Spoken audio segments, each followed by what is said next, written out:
அவர் வந்து இப்போ வந்து அதிமுகக்குள்ள போறதுக்கான வாய்ப்பே கிடையாதுங்க. திமுகவே இணைஞ்சிட்டாரு வச்சுக்கோங்களேன். அதிமுகவை பத்தி அவர் இனிமேல் கற்பனையே பண்ண முடியாது. ஒன்ஸ் ஃபார் ஆல் அந்த டோர் வந்து க்ளோஸ் ஆயிடும். பேட்டி கொடுத்துருக்காரு மன வருத்தத்தோட. நான் என்ன தப்பு செஞ்சேன்னு சொல்லுங்க, நான் அதிமுகவில் சேர்றதுக்காக நீண்ட நாளாக காத்துக்கிட்டு இருக்கேன். 2 பேருக்கு நடந்த அந்த போட்டியில இவர் ஸ்மார்ட்டா இருந்தா அவரை எதிர்த்து போராடி இருக்கலாம். அந்த 4 வருஷ காலம் இவர் மிக்சர் சாப்பிட்டு இருந்தாரு ஓ பன்னீர்செல்வம். விக்கிரவாண்டியில வந்து ஆட்சியில் பங்கு அதிகாரத்தில் பங்குன்னு விஜய் அவர்கள் கொளுத்தி போட்டுட்டு, பட் அவருக்கு இன்னும் கூட்டணி அமைஞ்சிருக்கா அப்படின்னா இன்னும் ஒரு கூட்டணி கூட போகலையே சார். யாரும் போலையே, அவர் யாரும் நம்பல. ஏன்னா அவருக்கு என்ன ஓட்டு இருக்குன்னு தெரியாதுல்ல. இப்போ காங்கிரஸ் வந்து அவரை வச்சு கேம் ஆடிட்டு இருக்காங்க. திமுக காங்கிரஸுக்கு இப்போ 18 எம்எல்ஏக்கள் இருக்கு. மீண்டும் அவர்கள் தேர்ந்தெடுக்கப்படுவார்கள் உறுதியா சொல்ல முடியுமா? எலெக்ஷன்றது வேறங்க. நீங்க வெறும் ஃபேஸ் மட்டும் போறாது. ஆதரவாளர்களை ஓட்டா மாற்றணும், நல்ல கேண்டிடேட் போடணும், பணம் செலவழிக்கணும். அப்புறம் ஜாதி பிரச்சனை வேற இருக்கு. ஒவ்வொரு தொகுதியிலையும் மல்டி டைமென்ஷனல் இது விஷயம், காம்ப்ளெக்ஸான பல விஷயம் அது உள்ள இருக்கு. அதனால வெறும் விஜய் முகத்தை காமிச்சாலே 234 தொகுதியில் ஓட்டு போட்டுருவாங்கன்னா திமுகவோட ஸ்டாண்ட் அப்படின்றது அரசியலை நோக்கி போயிருந்தது. இப்போ விஜய் வந்ததுக்கு அப்புறமா வந்து நிறைய விஷயங்களை விஜயை பார்த்து திமுக காப்பி பண்ணுதோ அப்படின்ற ஒரு கேள்வி இருக்குல்ல சார். இப்போ காலத்துக்கு ஏற்றபடி மாற்றிக்கணும் இல்லை. விஜய் வந்ததுனால தான் அப்படி நடந்ததுன்னா அதுக்கு முன்னாடியெல்லாம் ரேம்பெல்லாம் போட்டு பல கூட்டங்கள் நடத்திருக்காங்க. இதுக்கு முன்னாடி விஜய் வரதுக்கு முன்னாடி நடத்திருக்காங்க. ஸ்டைல் ஆஃப் பிரச்சாரம் இருக்குல்ல, அதெல்லாம் மாறி இருக்கிறது உண்மை. காலத்துக்கு ஏற்றபடி மாறி இருக்கு. இப்போ எல்லாமே பல பேர் சோஷியல் மீடியாவை தான் ஹேண்டில் பண்ணுறாங்க எல்லாருமே. ஆக்சுவலாக கிரவுண்ட் லெவலில் வந்து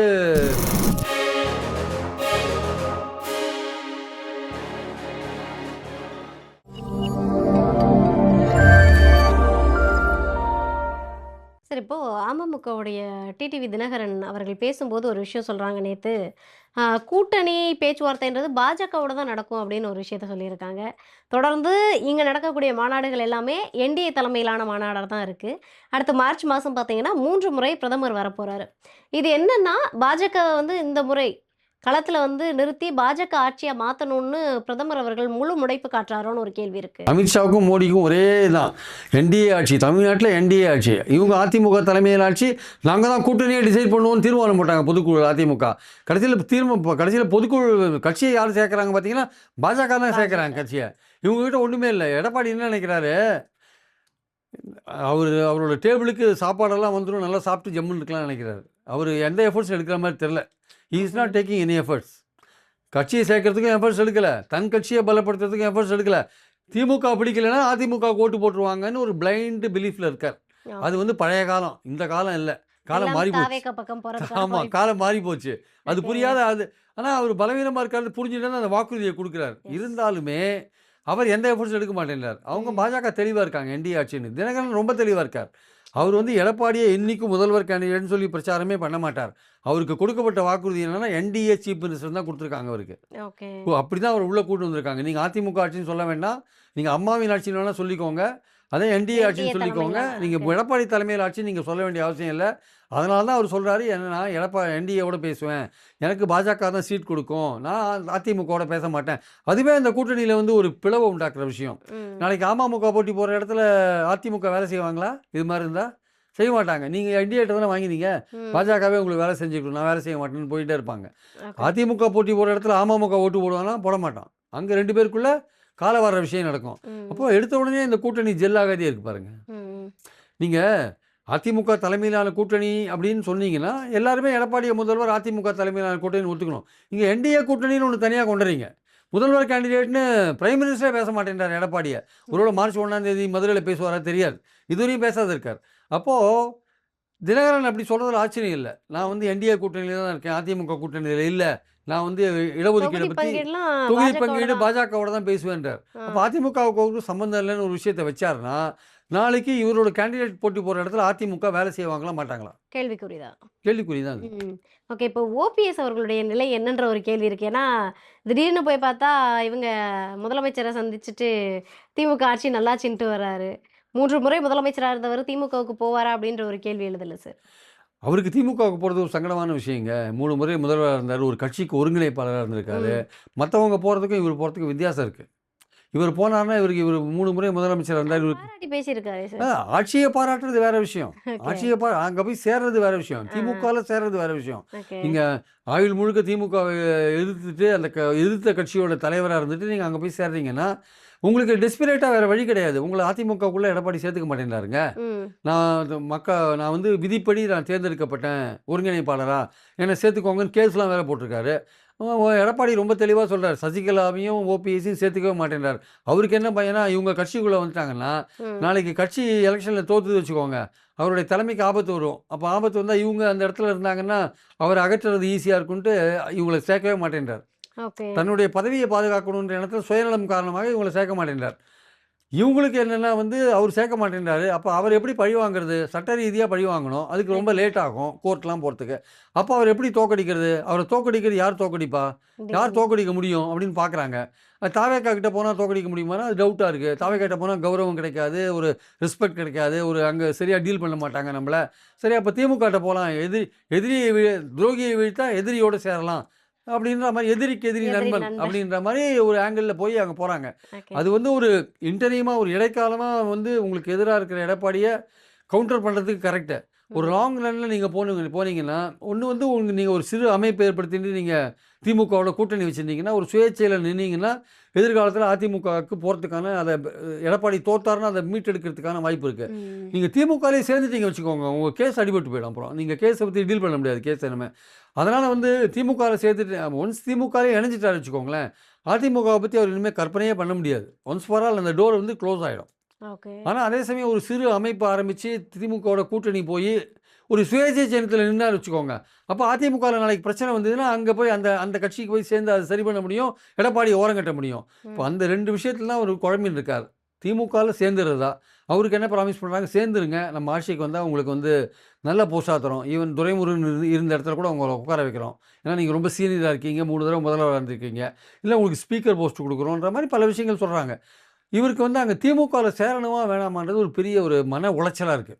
ஏன்னா இவ்வளவு நாள் அதிமுக இருந்துட்டு திமுகவில் சேர்ந்தா எடப்பாடிக்கு கொண்டாட்டம் சேர்ந்துட்டாருன்னா. இனிமேல் ஒரு அதிமுக பேட்டி கொடுத்துருக்காரு மன வருத்தத்தோட.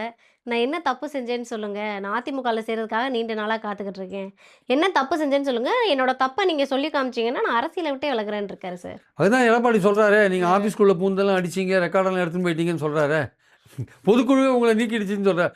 அவர் 2 பேருக்கு நடந்த அந்த போட்டியில் எடப்பாடி ஸ்மார்ட்டாக இவர் வீழ்த்திட்டாருங்க.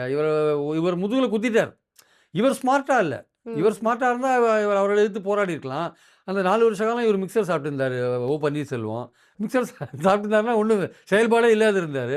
அவர் எடப்பாடி பார்த்தாரு, கரெக்டான நேரத்தில் முதுகில் குத்தி வெளில அமிச்சிட்டார். அவ்வளோதான்.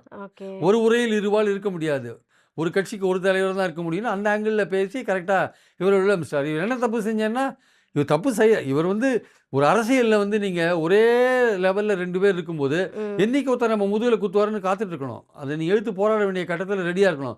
நீங்கள் பாட்டுக்கு எல்லாம் நல்லா போயிட்டுருக்குன்னு நீங்கள் இருந்தீங்கன்னா உங்கள் முதுகில் ஒரு நாள் குத்தப்படுவீர்கள். அதுதான் நடந்தது. அவர் நல்லவராக இருந்தால் கூட வல்லவராக இல்லை, அரசியலில் வல்லவராக இல்லை. அதனால் அவர் இப்போ அதிமுகக்குள்ளே போகிறதுக்கான வாய்ப்பே கிடையாதுங்க. திமுகக்குள்ளே போகிறதா வேண்டாமான்றதான் பிரச்சனை. பாஜகவை நம்பினார். பாஜகவுக்கு என்ன, இவர் அங்கே அதிமுகவில் சேர்த்து விடுறதுனால அவங்களுக்கு என்ன ஆதாயம் இருக்குது? அவங்க கை விட்டாங்க ஒரேடியாக. ஈவன் பிரதமரை வரவேற்கிறதுக்கு கூட அவர் அலோவ் பண்ண மாட்டேன்றாங்கன்னா பார்த்துக்கோங்க. அப்போ அந்த மாதிரி கேவலம் கௌரவம்லாம் போய் அதெல்லாம் அங்கே இருக்கணுமான்ட்டு, சரி நம்ம இனிமேல் ஒரு கடைசியாக அவங்க பையனுக்கும் ஒரு பாலிடிக்ஸ் பண்ண வேண்டியிருக்கு, அவரையும் சேர்த்து விட வேண்டியிருக்கு. அதனால் திமுகவில் போய் சேர்ந்தால் பெட்டர்னு நினச்சி ஒரு மாதிரி போகிறாரு. பட் ஆனால் இன்னும் ஒரு முழு மனசோட திமுகவில் சேர்ற முடிவு எடுத்துட்டாரான்னா அது இன்னும் இல்லை. ஓகே. கூட்டணி அப்படின்றது ரொம்ப அந்த கூட்டணி வச்சுக்கலாம் திமுகவுடன் அந்த எண்ணத்தில் இருக்கார் ஆக்சுவலாக. ஆனால் திமுகவில் சேருன்றாங்க, திமுக அவங்க அப்படி சொல்கிறாங்க. ஓகே. பல்வேறு கட்சிகளும் கூட்டணியை முழுமை பெறக்கூடிய தருவாயில் ரொம்ப முனைப்பு காட்டி வர்றாங்க. இந்த தருணத்தில் விக்கிரவாண்டியில் ஆட்சியில் பங்கு அதிகாரத்தில் பங்குன்னு விஜய் அவர்கள் கொளுத்தி போட்டுட்டு, பட் அவருக்கு இன்னும் கூட்டணி அமைஞ்சிருக்கா அப்படின்னா இன்னும் ஒரு கூட்டணி கூட போகலையே சார். யாரும் போலையே, அவர் யாரும் நம்பலை. ஏன்னா அவருக்கு என்ன ஓட்டு இருக்குன்னு தெரியாதுல்ல.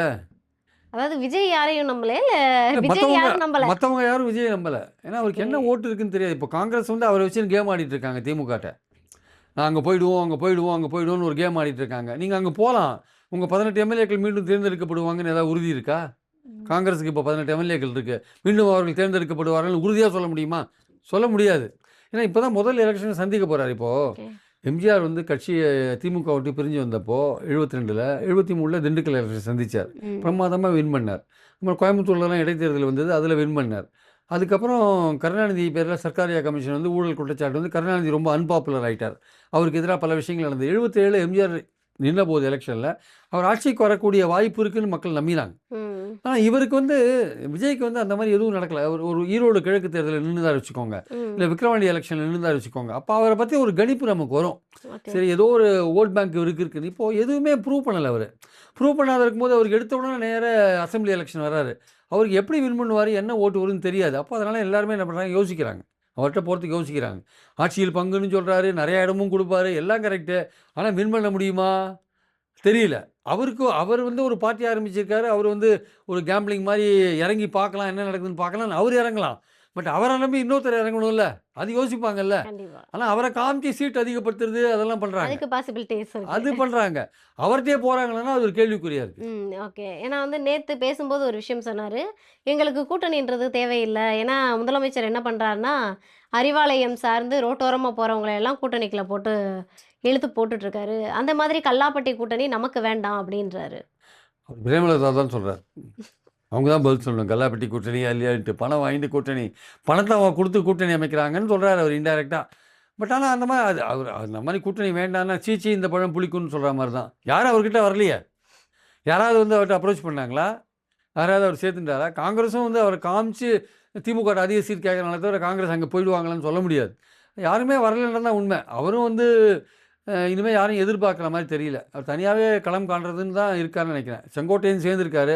வேற யாரும் அதிமுகலேருந்து அங்க போய் சேர்ந்தா மாத்திரம் ஜேசிடி பிரபாகரன் சேர்ந்திருக்காரு. அதிமுக ஓட்ட அந்த 2, 3 தொகுதியில அவங்க எடுக்கிறதுக்கான வாய்ப்பு இருக்கு. மத்தபடி வந்து பெருசா பெரிய அளவுல யாரும் தினகரன் சேர்ற மாரியான ஒரு ரோல் இருந்தது. ம். அவர் எதுக்குன்னா என்டிஏவ பிரஷர் பண்றதுக்காக இங்க சேர்ற மாரியான ஒரு ஒரு ஒரு பிக்சர் குடுத்தாரு. அவர் எதிர்பார்த்தபடியே என்டிஏ அவர கூப்பிட்டு பேசிட்டாங்க. அமித்ஷா கூப்பிட்டு பேசிட்டாரு. எல்லாருமே இவர பயன்படுத்துறாங்க. ஓகே. இப்போ திமுக காங்கிரஸும் இவர பயன்படுத்தி திமுகட்ட அதிக சீட் வாங்க ட்ரை பண்றாங்க. ம். தினகரன் விஜயை பயன்படுத்தி டக்குன்னு என்டிஏ கூப்பிட வச்சார். அமித்ஷாவ கூப்பிட வச்சார். அவர் கூப்பிட்டாரு, பேசிட்டாரு, முடிஞ்சு போச்சு. ம். ஆனா இவர பயன்படுத்துறாங்களே தவிர இவர்ட்ட யாரும் போ மாட்டேன்றாங்க. ஏன்னா அந்த நம்பிக்கை இல்ல. ஏன்னா எப்படி வின் பண்ணுவாருன்னு அந்த வாய்ப்பு எப்படி இருக்குன்னு தெரியல ஆக்சுவலா வந்து. ஓகே. ஏன்னா இப்ப வரைக்குமே வந்து பல்வேறு விஷயங்கள்ல இருந்து விஜய் அவர்கள் வந்து ரொம்ப மௌனம் தான் காத்துக்கிட்டு இருக்காங்க. ஆனாலுமே அவர்கிட்ட ஒரு கான்ஃபிடென்ட் இருக்குல்ல. அது மக்களுடைய 9 ஓட்டு எனக்கு இருக்குது. கிட்டத்தட்ட 2,00,00,000 ஓட்டு எனக்கு இருக்கு அப்டின்றாரு. இல்ல அது அவருடைய நம்பிக்கை.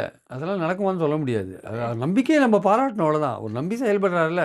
அதெல்லாம் வருமான்லாம் நம்ம சொல்ல முடியாது. ஏன்னா எலெக்ஷன்றது வேறங்க. எலெக்ஷன்றது வந்து நீங்க வெறும் ஃபேஸ் மட்டும் போறாது. கீழ வந்து வேலை செய்யணும். ஆதரவாளர்கள ஓட்டா மாத்தணும். நல்ல கேண்டிடேட் போடணும். பணம் செலவழிக்கணும். தேர்தல் வாக்குறுதிய கவர்ச்சியா குடுக்கணும். பல விஷயங்கள். அப்புறம் ஜாதி பிரச்சனை வேற இருக்கு. ஒவ்வொரு தொகுதியிலயும் அந்த ஜாதிய மீறி நீங்க ஓட்டு வாங்கணும். பல விஷயங்கள் இருக்கு. அதனால மல்டி டைமென்ஷனல் இது விஷயம். காம்ப்ளெக்ஸான பல விஷயம் அது உள்ள இருக்கு. அதனால வெறும் விஜய் முகத்த காமிச்சாலே 234 தொகுதியில ஓட்டு போட்டுருவாங்கன்னா, அதுக்கான சான்ஸ் ரொம்ப கம்மி. ஆனால் அதே சமயம் அவருக்கு ஒரு செல்வாக்கு இருக்கு. அது ம். எப்படி ஓட்டா மாறப்போகுதுன்றது தான் இங்க கேள்விக்குறியா இருக்கு. இல்ல விஜய் அவர்கள் வந்து தொடர்ந்து எல்லா தொகுதிகளுக்கும் போயி, மக்கள களத்துல சந்திக்க வேண்டிய ஒரு தேவை இருக்குது.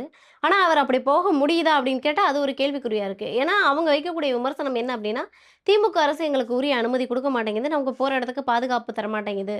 எல்லா இடத்துலயுமே வந்து முட்டுக்கட்டை போடுது. திமுகவுக்கு எங்கள பார்த்து அவ்வளோ ஒரு பயம் வந்திருக்குன்றாங்க. அதுவும் சரியான கருத்து கிடையாது. இப்ப தேர்தல் ஆரம்பிச்சிடுது நோட்டிஃபிகேஷன் இஷ்யூ பண்ணிட்டாங்கன்னா, திமுக அதில ஒண்ணும் பண்ண முடியாது. தேர்தல் கமிஷன்ட்ட எல்லா அதிகாரமும் போயிடும். எல்லா போலீஸ் ஆஃபீஸரும் அவங்க தான் அதிகாரிகள் கையில அதிகாரம் போயிடும். அப்ப அதிகாரிகள் தான் இனிமே அவருக்கு பர்மிஷன் குடுக்கணும். தேர்தல் காலத்தில திமுக அதில ஒண்ணும் பண்ண முடியாது. ஆனா இப்போ இதுவரை நடந்த விஷயங்கள், இப்ப நடந்திருக்கிற விஷயங்கள அவர் சொல்றாரு.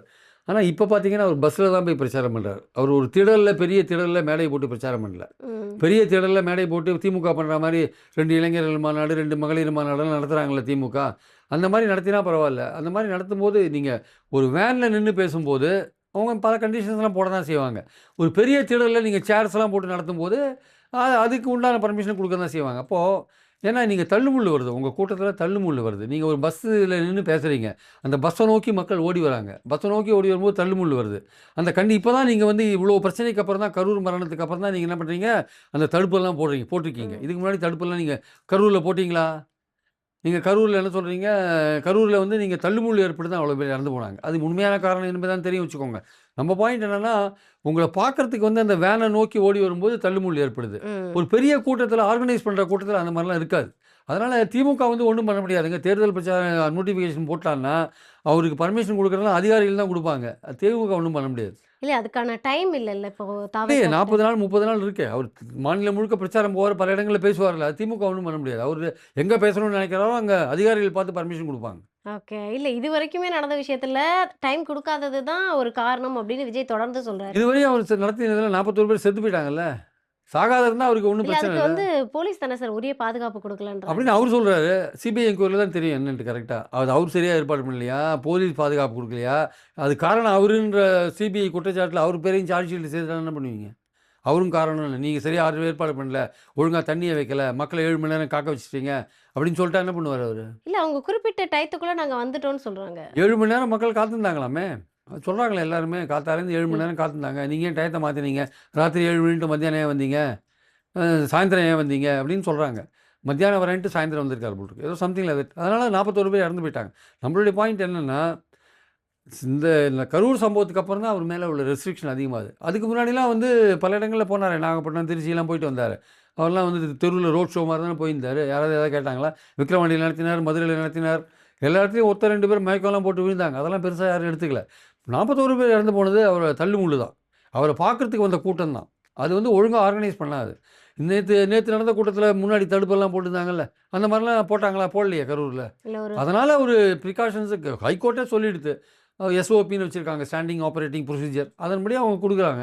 நான் என்ன சொல்ல வரேன்னா, உங்க உங்க உங்க கூட்டத்தில அந்த சம்பவம் நடக்கலைன்னா நீங்க பரவால்ல. ம். நீங்களே ஏற்பாடு பண்ணி அது மாரிலாம் விஷயங்கள தவிர்த்திருந்தீங்கன்னா, எந்த பிரச்சனையும் இருந்திருக்காது.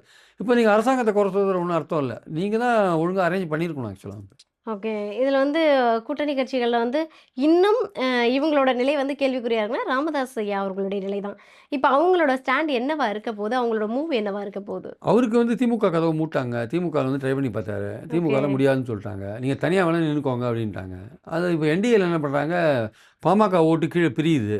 அது என்டிஏக்கு ரொம்ப பிரச்சனையா போயிடும் அது ஆக்சுவலா. அதனால என்ன சொல்றாங்க, நீங்க உள்ள வந்துருங்க. என்டிஏக்குள்ள வந்துருங்க. அன்புமணி சொல்றாரு அவர சேர்க்காதீங்க.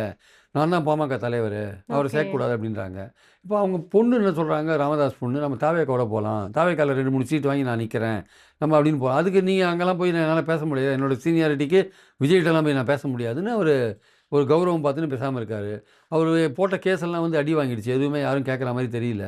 அதனால அன்புமணி தான் தொடர்ந்து தலைவரா இருக்காரு. மாம்பழ சின்னமும் அன்புமணி தான் கிடைக்கும். ம். அதனால இவரு வந்து ஒருவேளை சுயேட்சை சின்னத்தில போட்டி போட்டாங்கன்னா, சில ஊர்கள்ல பாமக ஓட்ட பிரிக்கிறதுக்கான வாய்ப்பு இருக்கு. இன்னும் பல ஊர்கள்ல பாமகன்னா ராமதாஸ்ன்னு தான் தெரியும் எல்லாருக்குமே. ம். அதனால மாம்பழ சின்னம் தெரியும். ஆனா ராமதாஸ் வந்து அன்புமணிக்கும் ராமதாஸுக்கும் பிரச்சனைன்றது அந்த கட்சியிலேயே ரொம்ப கஷ்டப்படுறாங்க. ஏன் இப்படி இருக்காங்க? அப்பா, பையன் இப்படி இருக்காங்கன்னு அவங்களே யோசிக்கிறாங்க. ஆனா ஓட்டு பிரியறதுக்கான வாய்ப்பு இருக்கு. அப்ப தனியா ஓகே. நின்னா வச்சுக்கோங்க. பல இடங்கள்ல அன்புமணி போட்டி போடுற இடத்துல பாமக ஓட்ட பிரிப்பாரு அவரு. பிரிச்சாருன்னா அது அவங்களுக்கு தான் நஷ்டம் அது ஆக்சுவலா. அதனால ம். திமுக என்ன சொல்லுது, எங்ககிட்ட வராதீங்க. விடுதலை சிறுத்தைகளும் எதிர்க்கிறாங்க அவர் வரத. ஆமா. அதனால நீங்க தனியாவே நில்லுங்கன்னு திமுக சொல்லுது. ஸோ தனியா நின்னு அவர் வந்து அன்புமணிய டேமேஜ் பண்ற வேலைய பண்ணுவார்ன்னு நெனைக்கிறேன். ஓகே. தொடர்ந்து இதுவரைக்கும் திமுகவோட ஸ்டாண்ட் அப்படின்றது அரசியல நோக்கி போயிருந்தது. இப்ப விஜய் வந்ததுக்கு அப்புறமா வந்து நெறைய விஷயங்கள விஜய பார்த்து திமுக காப்பி பண்ணுதோ அப்படின்ற ஒரு கேள்வி இருக்குல்ல சார்? எந்த விஷயம் அது? நெறைய இந்த ரேம்ப் வாக் எடுக்கிறதா இருக்கட்டும், செல்ஃபி எடுக்கிறதா இருக்கட்டும், இந்த டவல தூக்கி சுத்துறதா இருக்கட்டும். அதாவது சிஎம் அவர்கள் வந்து தேவையில்லாத ஒரு அவரே வந்து குறைச்சு மதிப்பிட்டுக்கிறாரோ அப்படின்ற ஒரு பார்வை இருக்குது. அவரே இப்போ வந்து சாதாரண அந்த கரை வேட்டி கட்டாம பேண்ட் ஷர்ட் போட்டுன்னு தான் வந்துருக்காரு எல்லா இடத்துக்கும். திமுகன்னா என்ன அடையாளம்? கரை வேட்டி கட்டினது தான் அடையாளம். இப்ப யாராவது கரை வேட்டி கட்டுறாங்களா? முதல்வர் முதற்கொண்டு முதல்வர் சொல்றேன். மத்தவங்கலாம் விடுங்க. முதல்வர் வந்து ஒரு பேண்ட் ஷர்ட் போட்டு அது அவர் வித்தியாசமா தான் ரேம்ப்ல வரதெல்லாம் வந்து இப்போ காலத்துக்கு ஏத்தபடி மாத்திக்கணும்ல. அது இதுவரைக்கும் மாட்டா விஜய் வந்ததுனால தான் அப்படி நடந்ததுன்னா, அதுக்கு முன்னாடிலாம் ரேம்ப்லாம் போட்டுலாம் பல கூட்டங்கள் நடத்தியிருக்காங்க. இதுக்கு முன்னாடி விஜய் வரதுக்கு முன்னாடி நடத்தியிருக்காங்க. பட் நீங்க சொல்ற மாரி விஜய் வந்ததுக்கப்புறம் அந்த இளைஞர்கள் லார்ஜா அவர்ட்ட போறாங்க, ரொம்ப அதிகமா அவர்ட்ட போறாங்க அப்படின்ற போது தான் திமுக இளைஞர்கள் மாநாடு நடத்துறாங்க. திமுக 50,00,000 பேர் இளைஞர்களை சேர்த்திருக்காங்க. 5,00,000 நிர்வாகிகளே போட்டிருக்காங்க. 2 மாநாடு இளைஞர் அணி மாநாடே நடத்திட்டாங்க. நேத்து கூட ஆமா. நிர்வாகிகள் மாநாடே நடத்துறாங்க. மேற்கு இளைஞர் மண்டலம், அணி கோவை நிர்வாகிகளே மாவட்டத்துல. 5,00,000 பேர் இருக்காங்க. நிர்வாகிகள் மாநாடு நடத்துறாங்க. ஒவ்வொரு மண்டலத்திலயும் 1,50,000 பேர் நிர்வாகிகளே இருக்காங்க. ஸோ இவங்க விஜய் வந்த பிறகு இளைஞர் அணிய வந்து திமுக பலப்படுத்திச்சு. அதுல ஓகே. சந்தேகம் கிடையாது. இது பலப்படுத்துச்சா? இல்ல வந்து விஜய பார்த்து ஒரு பயம் வந்துச்சான்ற ஒரு கேள்வி இருக்கு. ஏன்னா பயம் நீங்க தொடர்ந்து நெறைய இடத்துல பார்த்துருப்பீங்க. திருவண்ணாமலையில ஒரு மாநாடு போட்டாங்க. அடுத்ததா விக்கிரவாண்டி போட்டாங்க. அடுத்து இப்ப கோவையில போட்டிருக்காங்கன்றப்போ, தொடர்ந்து இளைஞர்கள் அணி மாநாடா தான் நடந்துகிட்டு இருக்குது அப்படின்றப்போ, இது மகளிர் விஜய் மாநாடு நடக்குது பாருங்க. ஆமா. மகளிர் அணி மாநாடும் நடந்தது. அடுத்து வாக்குச்சாவடி முகவர்கள் மாநாடு ஏற்பாடு பண்ணியிருக்காங்க. கிட்டத்தட்ட எல்லா இடத்துலயுமே 1,50,000 பேருக்கு மேல தான் கூட்டுறாங்க. அப்படின்றப்ப விஜய பார்த்து தான் இந்த பயத்தினால இந்த மாதிரியான ஏற்பாடுகள் தொடர்ந்து பண்றாங்களான்ற ஒரு கேள்வி இருக்குல்ல? விஜய பார்த்து பயந்து ஏற்பாடு பண்றாங்கன்றது நீங்க சொல்றது ஒரு விமர்சனம். அது ம். உண்மையா இருக்கா, பொய்யா இருக்கோ தெரியாது. அதனால அவங்க வின் பண்ணணும்ல. ஓட்டுகள் பிரியுது இல்லை, இளைஞர்கள் ஓட்டு பிரியுதுன்ற போது அவங்க இளைஞர்களை கன்சால்டேட் பண்ணுறாங்க அவங்க ஆக்சுவலாக வந்து. ம். அதனால் வந்து பயத்தினால பண்ணுறாங்களா, இல்லை தாங்கள் வெற்றியை நோக்கி போகணுன்றதுக்காக பண்ணுறாங்களான்றது தெரியாது. ஆனால் வந்து சரி. பண்ணுறாங்கன்றது உண்மை. நம்ம விஜய் கட்சிக்காரங்க இல்லை விஜய் ஆட்கள் என்ன சொல்லுவாங்க, எங்களை பார்த்து பயந்தான் பண்ணுறாங்கன்னுவாங்க. அவங்கள கேட்டால் என்ன சொல்லுவாங்க, எங்களுக்கு இளைஞர் அணி எப்போதுலேருந்து இருக்குது, இப்போ ம். தான் எங்கள் இளைஞர் அணி இருக்கா, நாங்கள் எத்தனை வருஷமாக இளைஞர் அணி வச்சுருக்கோன்னு அவங்க சொல்லுவாங்க. ம். அதனால் வந்து நடக்கிறது உண்மை. நீங்கள் சொல்கிற மாதிரியான அந்த பிரச்சார மாடல்லாம் கொஞ்சம் மாறி இருக்குது. அந்த அந்த அந்த ஸ்டைல் ஆஃப் பிரச்சாரம் இருக்குல்ல, அதெல்லாம் மாறி இருக்கிறது உண்மை. காலத்துக்கு ஏற்றபடி மாறி இருக்கு. இப்போ எல்லாமே பல பேர் சோஷியல் மீடியாவை தான் ஹேண்டில் பண்ணுறாங்க எல்லாருமே. ம். ஆக்சுவலாக கிரவுண்ட் லெவலில் வந்து இனிமேல் இன்னும் எதிர்காலத்தில் கிரவுண்ட் லெவலில் போகிறதே குறைஞ்சிரும் என்ன கேட்டால். ஸோ அதனால் வந்து கிரவுண்ட் லெவலில் இப்போ போகிற அளவுக்கு பார்க்கும்போது கொஞ்சம் சில விஷயங்கள்லாம் மாறி இருக்கு. ஓகே. ஒரு ஸ்டேஜை வந்து மேனேஜ் பண்ணுற விஷயங்கள், ரேம்ப் போன்ற விஷயங்கள்லாம் மாறி இருக்கு. அது வந்து ஈவன் வந்து ஒரு இளைஞர்களோட இளைஞர்களாக இருக்கிற மாதிரியான ஒரு அந்த தோற்றத்தை கொடுக்கணும்னு முதல்வர் நினைக்கிறார் அப்படின்னா, அதுவும் கூட உண்மையாக இருக்கலாம், சொல்ல முடியாது. ஓகே. இறுதியா விஜய் அவர்களோட இந்த வருகை அப்படின்றது 2026 தேர்தல்ல தாக்கத்தை ஏற்படுத்தும்னு நினைக்கிறீங்களா சார்? பெரிய அளவுல? பெரிய அளவில் தாக்கம் ஏற்படுத்துமா தெரியாது. ஒரு தாக்கத்தை ஏற்கனவே அது ஏற்படுத்தியிருக்கு. அதாவது சில கட்சிகளுக்கு விஜயை காமிச்சு சீட் அதிகம் ஆட்சி வாங்குறதுக்கான ஒரு மாற்றம் விஷயங்கள், அப்படின்ற விஷயம் நடக்கிறதுக்கு வாய்ப்பு இருக்கா? அதுக்கான வாய்ப்புகள் ரொம்ப ரொம்ப குறைவாக இருக்கிறத பார்க்குறேன். ஓட்டுகள் நல்லா வாங்குவாங்க. ஓகே. அது சீட்டாக கன்வெர்ட் ஆகுமா தெரியாது. ஆனால் ஆட்சிக்கு வரக்கூடிய வாய்ப்புகள் இந்த முதல் எலெக்ஷன்ஸில் அவருக்கு இருக்கிற மாதிரி தெரியல. பட் ஒரு ஒரு பர்சன்டேஜ், குறிப்பிட்ட பர்சன்டேஜ் வாங்கி ஒரு அசத்துறதுக்கான வாய்ப்பு இருக்குது. சீட்டாக அது கன்வெர்ட் ஆகுமான்றது ஒரு கேள்விக்குறியாக இருக்குது. தேர்தல் நெருக்கத்தில் இன்னும் பார்க்கணும், பொறுத்திருந்து பார்க்கணும் ஆக்சுவலாக. கண்டிப்பா சார். பொறுத்திருந்து பார்க்கலாம் சார். நன்றி, நன்றி சார். தேங்க்யூ.